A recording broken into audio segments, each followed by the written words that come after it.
Olá, gente, tudo bom? Meu nome é Marina, estou no 5º ano de Ciência da Computação e vim falar um pouco agora, não do processo da EC, mas sobre a minha EC específico. E é claro que é algo por cima, não vou me aprofundar tanto, mas só para vocês terem uma ideia de um tema de EC, de uma pesquisa que está sendo realizada. Então, o tema da minha pesquisa é o pré-processamento na minimização de efeitos discriminatórios em tarefas de classificação. Mas aí vocês perguntam, tá, o que é isso? Então, a primeira coisa que eu preciso falar para vocês é sobre o que é aprendizagem de máquina. E aprendizagem de máquina é um subcampo da inteligência artificial que lida com algoritmos de computação que podem ser melhorados via dados de treinamento. Tá, entendi nada, falou um monte de coisa difícil.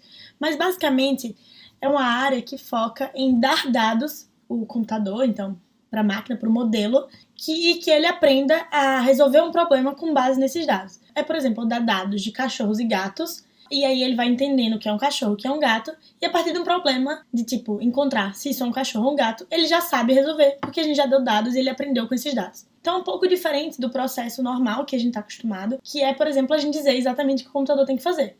Agora a gente não diz mais exatamente o que o computador tem que fazer, a gente dá os dados para que ele aprenda em cima disso e ele por si só consiga tomar decisões. Então, só para explicar um pouquinho mais desse fluxo, então aqui a gente tem então os dados. Os dados eles podem ser um texto, uma imagem, um vídeo, qualquer coisa, que esses dados a gente vai passar para o modelo, então para a máquina, e ele vai aprender com isso, e a partir disso ele vai dar uma predição, ele vai classificar algo, ele vai entender melhor o que está acontecendo. E aí, por exemplo, um exemplo um pouco mais cotidiano, assim, vamos dizer que o que a gente está acostumado normalmente é a gente passar para o computador um algoritmo, que é uma sequência de passos. Então, eu quero que um algoritmo faça um biscoito gostoso. Eu dou a sequência de passos para que esse biscoito seja gostoso.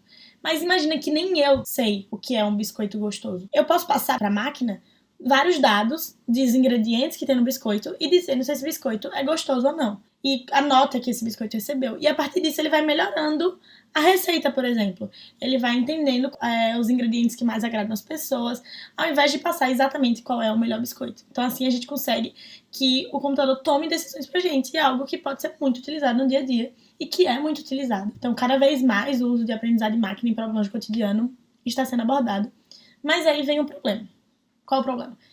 Que esses algoritmos estão tomando decisões que não são consideradas boas. Então aqui a gente tem um exemplo da rede social para propósitos profissionais Xing, que ele ranqueia mulheres com maior classificação profissional em posições abaixo de homens com menor qualificação para vagas de emprego. Então mesmo a mulher tendo melhor potencial, tendo se mostrando mais qualificada, elas são ranqueadas abaixo de homens apenas por ser mulher. Então isso é algo que a gente não pode replicar, isso é algo que a gente tem na sociedade, então muito machismo, mas que a gente não pode tomar em conta coisas como sexo para decidir se uma pessoa é melhor ou mais capacitada do que outra. Então, a gente vê um problema de utilização de aprendizagem de máquina.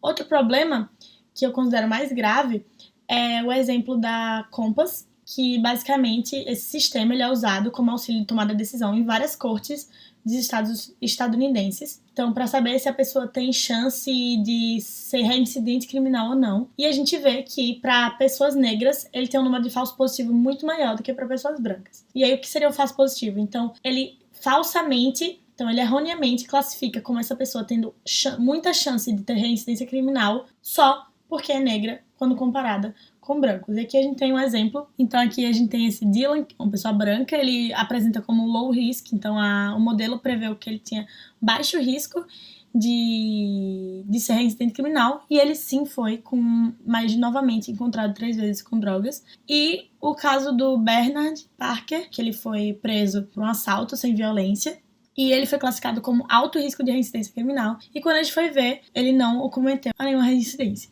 Então a gente vê que ele foi erroneamente classificado e algo completamente guiado pela cor de pele e não pelas ações que eles tiveram, já que claramente o modelo errou nesse caso. Então, peraí, é muito legal a aprendizagem de máquina, mas a gente não pode usar de qualquer jeito, porque ele está reproduzindo preconceitos que a gente tem na vida real. Então, aí surge as causas desse problema. Então, mas por quê? Porque as máquinas são preconceituosas? Não. Obviamente as máquinas não são preconceituosas. O que são preconceituosos é a nossa sociedade, é o que a gente passa para ela. Então, existem várias causas que podem reproduzir um viés discriminatório dentro de uma tarefa de aprendizagem de máquina. E uma delas são dados históricos. Então, imagina, se é uma empresa voltada à tecnologia, provavelmente o que vai mais ter como profissionais bons são homens brancos, porque é o que mais tem. Aí o modelo pode aprender que o mais correto é ter homens brancos naquela empresa, porque ele vai querer reproduzir padrões. Então, se a gente dá dados históricos enviesados, ele vai reproduzir esse padrão enviesado. Outra coisa são formas de alimentar os dados. Então, às vezes, mais de uma pessoa alimenta os dados, e essa pessoa tem uma visão um pouco diferente que a outra. Causa um viés também. Então, existem várias causas que a gente nem sabe que podem produzir algo discriminatório com as decisões tomadas pelo modelo. Então, é muito necessário que medidas sejam tomadas para que isso não aconteça, porque são coisas muito sérias. E aí surge a área Fairness e Machine Learning. Machine Learning é aprendizado de máquina em inglês. Eu trouxe o termo em inglês porque não existe uma tradução literal para isso, mas normalmente a gente fala de algo mais próximo, seria equidade em aprendizado de máquina, que é uma sub-área de aprendizado de máquina, bem recente, que visa empregar conceitos de justiça no processo de aprendizado de máquina. Então, ele tem o objetivo de trazer esses conceitos de justiça para tentar minimizar os efeitos discriminatórios, mas mantendo também o máximo de precisão. Porque não adianta nada a gente falar, não, esse modelo aqui, ele não tem mais preconceito, mas ele não tem decisões boas, ele erra muitas vezes, ele não tem um valor alto de acurácia. Então, basicamente, a área tem esse objetivo, pesquisar e entender formas de minimizar esses efeitos discriminatórios enquanto mantém a precisão utilizando conceitos relacionados à justiça para melhorar os dados. Então, entendido o que é Fairness Machine Learning, a gente passa para outra etapa, que é a etapa de entender o que é a classificação, que a gente já entendeu que é aprendizagem máquina e Fairness Machine Learning, que é importante para entender meu tema. Mas lembra que tem a palavrinha classificação? Então, o que seria a classificação?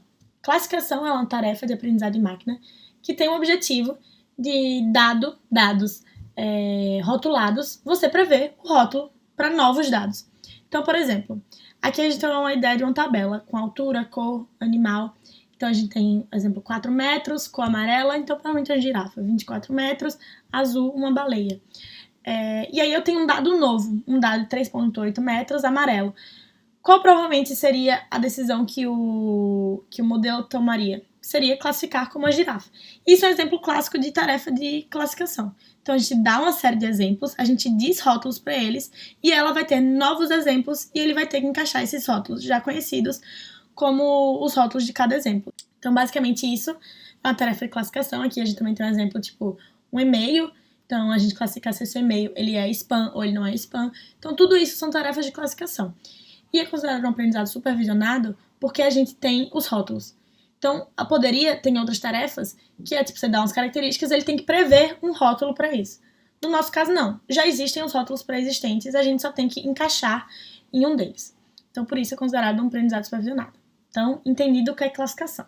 Qual o próximo tópico que eu posso trazer para vocês entenderem o tema? É trazer em que abordagens a gente pode atuar. Então, eu expliquei para vocês um pouquinho do que é aprendizagem de máquina. E a gente, durante todo esse processo de aprendizagem de máquina que eu mostrei, de dados, modelo, predição, a gente pode atuar em diferentes etapas.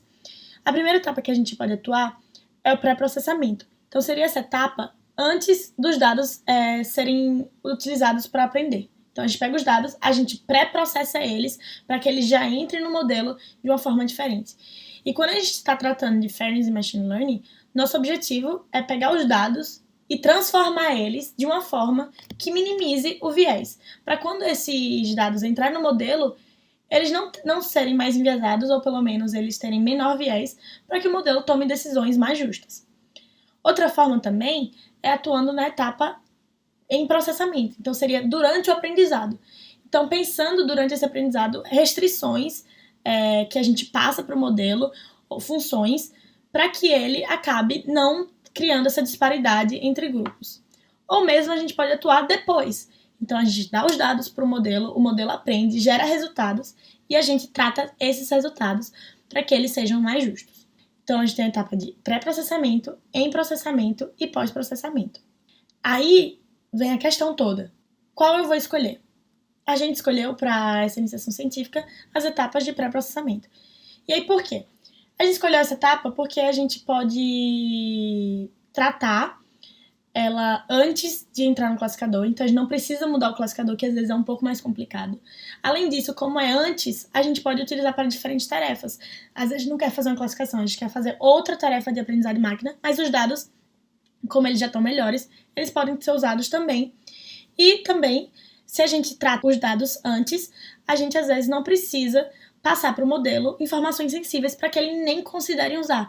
Então a gente já faz esse processamento antes e aí não passa para o modelo raça, não passa para o modelo sexo, religião e assim vai, para diminuir ainda mais a chance dele tomar decisões preconceituosas. Mas você pode estar se perguntando, o que seria um pré-processamento? Então eu vou trazer um exemplo de um pré-processamento que a gente utiliza. Então, por exemplo, a gente tem dados desbalanceados. O que seriam dados desbalanceados? Imagina a gente ter uma base de dados onde 80% dos dados são de homens e 20% dos dados são de mulheres. E a gente passa isso para o modelo aprender. Quando a gente está fazendo isso, a gente está dando muito mais potencial para que ele aprenda melhor dados sobre homens. Então, ele vai acertar muito mais, vai ser muito mais preciso com dados de homens, porque ele tem um número maior de dados. E quanto mais dados, não necessariamente, mas o mais normal é que ele aprenda melhor do que com menos dados. Então, os 20% de dados mulheres, ele não vai aprender tão bem. Então, algo que a gente pode fazer, antes de passar para o modelo esses dados, é já dar uma base balanceada. Então, onde 50% dos dados são de homens e 50% dos dados são de mulheres, para que não ocorra essa visão desbalanceada do modelo. E aí, assim, a gente consegue chegar no tema todo. Então, o pré-processamento, que a gente entendeu que é essa etapa que a gente muda os dados antes de passar para o modelo, para que ele atue já com dados melhores. E esses pré-processamentos, eles são focados em minimizar os efeitos discriminatórios. Então, a gente só procura pré-processamentos que tenha esse objetivo. E a gente foca em tarefas de classificação, que são as tarefas que eu expliquei, onde a gente quer dar rótulos para nossas bases. E, basicamente, é essa a minha iniciação científica. Então, o que a gente faz, o que eu fiz fazer no dia a dia, era procurar métodos de pré-processamento que focassem em minimizar efeitos discriminatórios, aplicar eles sobre bases de dados, passar para o modelo para que ele faça uma classificação e entender os resultados, se a gente está realmente minimizando métricas de justiça, se a gente está melhorando ou piorando medidas de desempenho e comparando entre eles para entender quais métodos se adequam melhor, quais métodos minimizam mais os efeitos e assim vai. E então é mais ou menos isso. Claro que eu poderia me aprofundar mais sobre esses métodos de pré-processamento, mas acho que a gente não teria muito tempo. E aqui tem algumas referências que foi utilizada para montar essa apresentação e para o meu projeto também, tem muitas mais, mas eu trouxe algumas aqui. E é isso, muito obrigada. Se vocês tiverem qualquer dúvida, coloquem nos comentários, se inscrevam no canal, deem um like, espero que tenham gostado e até o próximo vídeo.